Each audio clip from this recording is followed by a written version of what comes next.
grid, baby. You know, this doesn't look exactly as I thought it would.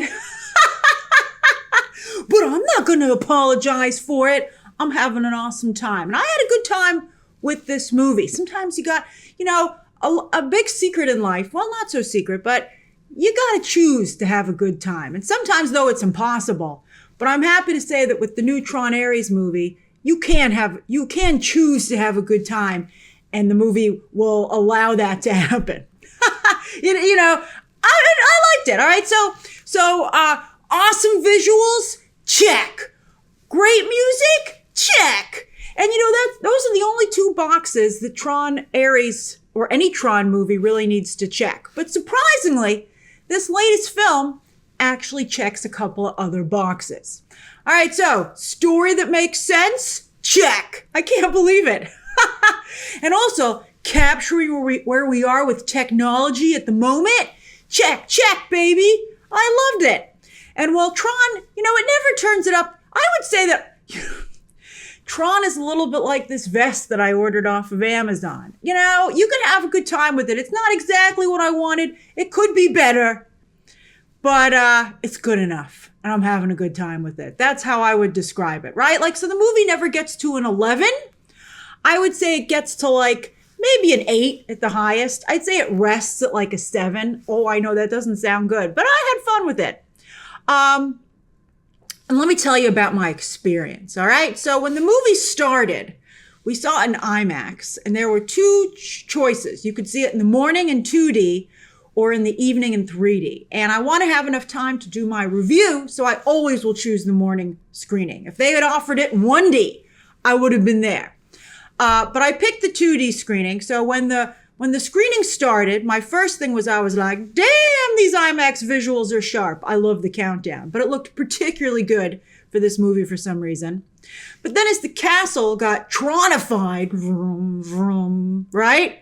I was afraid because I was like, oh man, this is the director of Maleficent 2 and Pirates of the Caribbean 5. I mean, to be fair, he did a nice job with Young Woman in the Sea or whatever. That was a good movie. But, well, he's directed some real crap. So I was afraid. But as the movie started, right as it started, I had two thoughts. One, this is actually pretty good.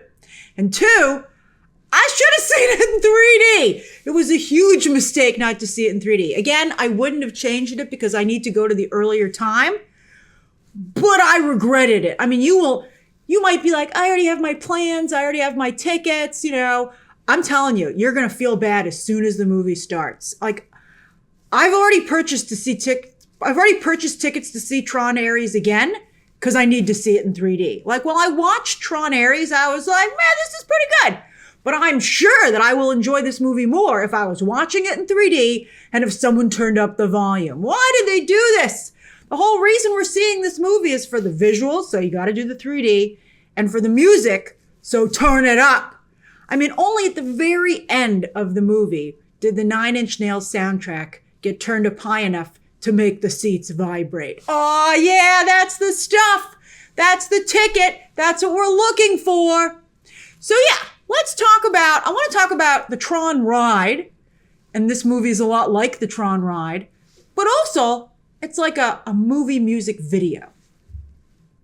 You know, it's funny. A week after Taylor Swift's basic music video movie, right? Here's another one. Although with this one, I like the music. I like Taylor Swift songs, but I have a particular soft spot for electronica. Get it? I love that. I love dance music and electronica. So this is my vibe.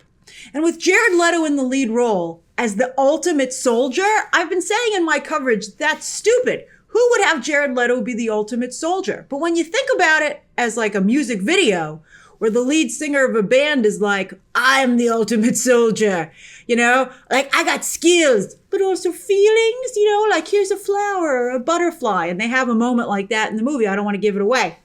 And if you think of it in that regard, then it works. Then he works, right? Like if he's like, it's like a music video where the lead singer is imagining himself as a futuristic soldier. Then it like fits perfectly. Very music video. In fact, Tron Ares, the movie, reminds me I mean, it's not as good as Michael Jackson's music videos, but it reminds me of them. And it really reminded me of Captain EO. Those who know, the Disney theme park experience, also from the 1980s. And that's when it first came out. It was there for a while. But that's also when Tron came out. So I guess that makes sense that they have a similar vibe. And speaking of Disney theme parks, Tron Ares is a lot like the Tron roller coaster, right? It's an awesome ride. It has an amazing vibe. It's like so cool to be in the world of Tron. Like they really do a nice job. But I mean, the ride isn't as good as it could be, right? Like you're like, oh, it's too short. It doesn't go, it's not exactly, like it's not a perfect ride, but it's like so good anyway. And that's like how I would describe this movie. Like the Tron roller coaster, for all its flaws, always has a huge line and a lot of people willing to pay extra. It ain't cheap to skip the line for Tron Light Cycle Run, for the lightning lane. And, whenever my family goes to Disney World, that's one of the rides that we ride more than once, sometimes even 3 times. And, on some of those occasions, we're willing to pay the lightning lane fee. So, I mean, it's really cool. And people like that ride. So if you like that ride, you'll like this movie. Jared Leto wrote it. I respect him for that. A lot of actors wouldn't do that. A lot of celebrities have written it because it's a freaking awesome ride. But it turns out that Jared Leto is a Tron super fan. He's been doing some behind the scenes like interviews and videos about making the movie. And he talks about what a fan he is. But I think he really is.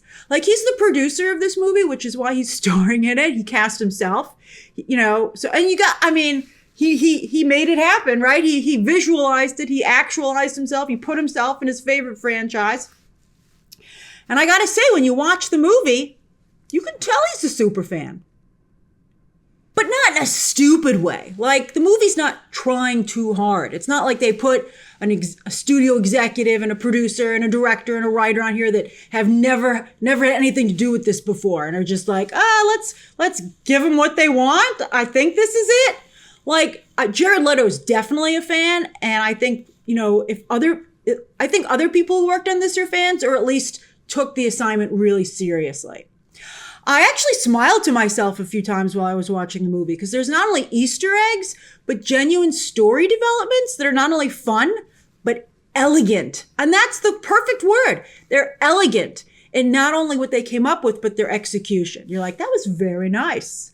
Like, they didn't go as far as they could have, but I was impressed with what they did. I was impressed.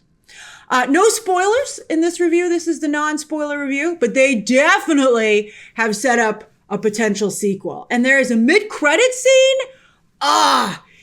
Even if you've ever seen the Tron movies, you will, I sat up because I was like, oh, is that what I think it is? And then I quickly Googled it to double check, and it was. Oh, it was great. It was really good. That's the mid-credit scene. It happens almost immediately after the end of the movie. And then there's nothing at the very end. One thing also that really surprised me about this movie is that it's an all ages movie. Like, it's still Matrixy and Tron-y, so it's fun for adults, but it's surprisingly accessible, I think, for kids. And I think Disney should have worked harder to position this as a family-friendly movie. If you're going to make this a family-friendly film, you've got to let the people know, right? Like, where are the Happy Meal toys and stuff? At least Jared Leto's running around Fortnite. Seriously, I think kids would really like this film, just as they've enjoyed the previous Tron movies. I mean, like, that's how Tron gets fans, right? Like, and I think this continues that tradition. And also, I never watched the Tron animated series, but over the past week or so, when we've been talking about Tron coming out, a lot of you have referenced this animated series. Like, it's almost like the thing that's like, it's like how Batman, the animated series, made a lot of Batman fans back in the day. I feel like this Tron animated series might be what made a lot of Tron fans, right? Because like the last movie was not good.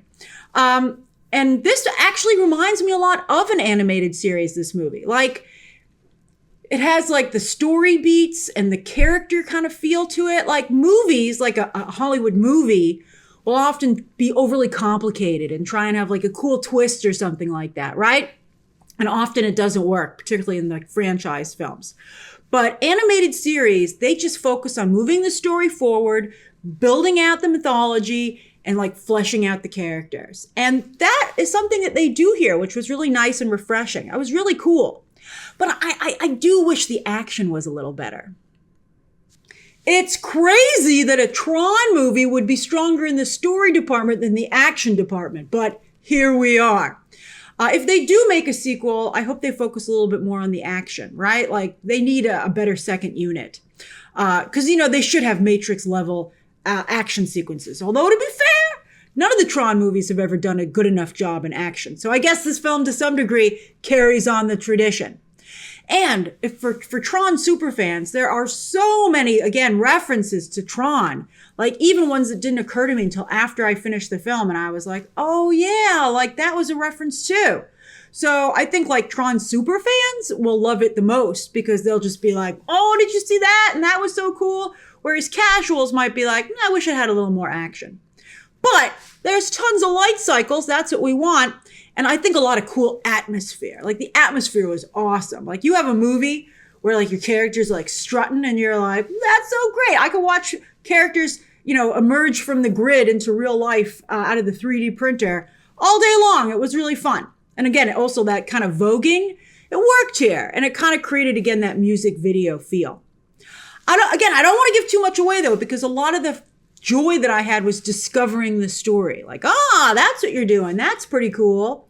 And also the exploration of the grid, both Encom, Flynn's company, old company, and Dillinger Systems, the company run by the grandson of the villain from the first film. There's a really fun sequence where Dillinger hacks Encom's servers, and that's all I'll say. The way they imagined it, I thought that was neat. I'm looking forward to seeing that sequence again. That was another moment where I was like, I should be watching this in 3D. I think Tron Ares does a great job of showing where we are at this moment in terms of technology. They mentioned gaming as well. Maybe they could have done a little bit more with gaming, but I guess they wanted to make sure the movie was manageable in terms of length.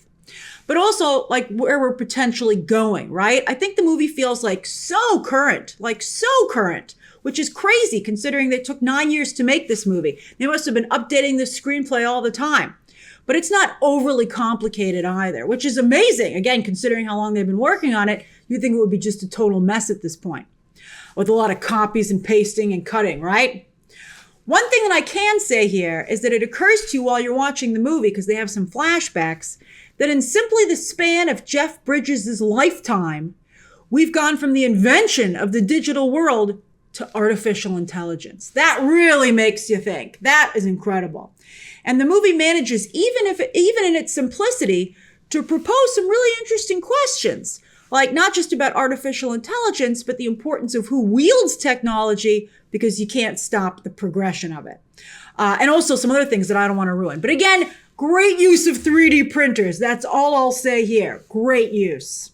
Some very cool stuff I want to talk about. All right, but here, let's talk actors. I know a lot of people have an issue with Jared Leto these days. Understandably so. The chatter around him is definitely not good. But I can say, if that's a concern for you, and again, very understandable, that while he's in a lot of this movie, he doesn't have a ton of lines, and there are so many other characters. In fact, a lot of the time, the movie focuses on Greta Lee and Jodie Turner-Smith. So again, even though he is the star of the movie, he's Ares, he doesn't overwhelm the film. Leto is fine though. As I said, he feels like a rock star in a music video, and he clearly loves Tron. So he takes the role very seriously, and he has a lot of respect for the film that he's in. Evan Peters is also, as always, a total snack and a treat. I love Evan Peters. He's like if Tony Stark never found his moral compass. He does a great job. We'll talk about him more in the spoiler review. I really liked him a lot. And of course, you can't have a Tron movie without Jeff Bridges. And he has a very nice scene with Leto. And I gotta say, I absolutely love that this movie stars Greta frickin' Lee, a nominated actress in both film and television who actually feels like a real CEO of a tech company who actually knows about tech instead of, like the Hollywood version, right? Like, it's great. She makes the story feel so much more real and so much more interesting as a result. I just hope the movie does well. I hope that the producers and the studio are rewarded for putting Lee in this role. And I think Jodie Turner-Smith, she's back in the Storm discussion. Oh, for sure. Love her here. She not only has a very commanding presence physically, she's so cool, but she does a great acting job as well. She goes full Terminator, in the eyes in particular. The eye acting, I was like, she feels like a machine. I loved it. Now, speaking of referencing other stories like Terminator, I'm a little nervous that this might slip into Alien Earth territory. Now, as many of you know, I love Alien Earth, and some of you do as well, but some of you do not, right? Like, it has managed to stay on the Nielsen charts, just barely, but a lot of other shows can't even chart at all, so it's got that going for it. But whatever the problem is with Alien Earth, and again, I love it, so I don't know what your problem. I gotta have some idea of what your problem is with it, but I just worry that could transfer to this, because there are some references to other stories, but I think this hopefully does a better job scratching that franchise fan itch than Alien Earth does. This is just so franchise, I think, specific. I think it's really well done. But they do have some references to Frankenstein and Pinocchio. They don't go overboard like Alien Earth does, where you're like, I get it, stop with the Peter Pan references. This is just very brief and I think appropriate. And I mean, I just think it was very well done. Tron Ares made me think. It made me think about technology and about the world of Tron. I didn't like the last Tron movie. I mean, I appreciated, everyone loves the visuals and the music, but I thought the Tron Legacy was a chore to get through. This was not a chore to get through. I enjoyed it. I didn't love it. I'll be honest with you. Didn't love it, but I enjoyed it. And I didn't think that I would. I was expecting that. I think most people are expecting that it's pretty bad. Maybe that helps having rock bottom expectations. But I mean, I'm excited to go see it again. I'm going to pay to see it again in 3D. I'm definitely going to go and do it. And I'm excited to do it. And you know what? I hope they make a sequel. All right. So that's all I can say here. More coverage coming, including a spoiler review. And Disney's rolling the dice, man. Let's see how it does. All right, share your thoughts down below. Subscribe today. And of course, as always, you can check out some more videos right now.